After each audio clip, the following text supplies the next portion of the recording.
let's talk about menstrual irregularity. And I guess that is concerning to some women, and they want to know why that might be happening and what they can do at home about it and what you might be able to help them with. So what are the reasons that could be happening? Great. So menstrual irregularity is something that women definitely come in for because they're unsure why. They're either missing their period or it's just not a very happy period, where they're having a lot of pain or a very heavy flow, or they're spotting in between cycles. So it's something that they're usually concerned about and want to know why it's happening. So my job is to find out why, of course, and usually it requires a very detailed history, and we talk quite a bit in detail about what their cycle is like, basically from the time that they first had their period to now, and how it's changed, and to determine what's going on. So usually some of the reasons that can happen is you may have PCOS, which is polycystic ovarian syndrome, or an ovarian cyst, fibroids. The list is sort of endless. There could be nutritional deficiencies which cause you not to be able to have a period properly. And then also we see sometimes dysregulation occur if you're on birth control pills, and if you're inducing your period, or are recently getting off of birth control pills. So it's really a very broad range of things, but it's something that many women would like to know more about. Yeah. So is it something that they can do something at home about, or are there so many potential causes that it's really worthwhile to see you? I think coming in to see me to find out what the root cause is very important, because depending on what it is, the treatment is going to be different. However, just generally for menstrual irregularities, changing your diet is going to be a keystone.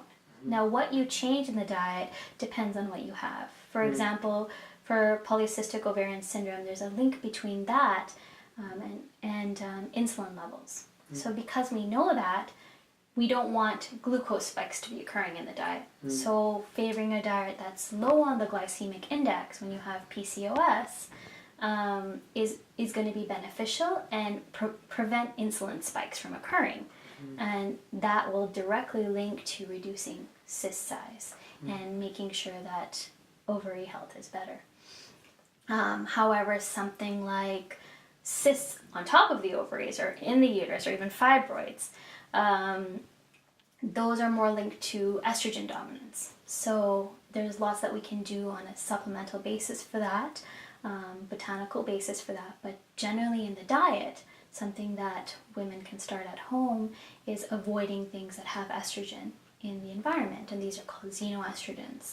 So those are found in cosmetics, shampoos and conditioners and things, soaps that have parabens and phthalates, so those are excess estrogens, as well as foods that we eat. So meats and dairy products that are not organic have synthetic hormones in them, and a lot of times these are going to throw off the estrogen balance. So that's somewhere they can start, but it will really depend on what they're presenting with. So those, you would just help them figure out exactly which of those is going on and then what to do about it? Right, so there's hormonal testing we can do. A lot of times, even just talking about how they're experiencing symptoms, we can decide and sort of narrow it down to where we need to focus on. And then there's botanical herbs to help regulate hormones, as well as nutritional supplements to be more effective in treating the concerns. And so what can they expect after they've spent some time with you? More regular cycles, less painful? Yes, so definitely all of that. So the PMS symptoms decrease quite a bit. If there's really very painful cycles, they'll notice a difference in the pain and the cramping, especially in cases of endometriosis, where there's quite a significant amount of pain. Making some changes they'll be able to notice that difference. And a lot of times stress can affect the cycle as well.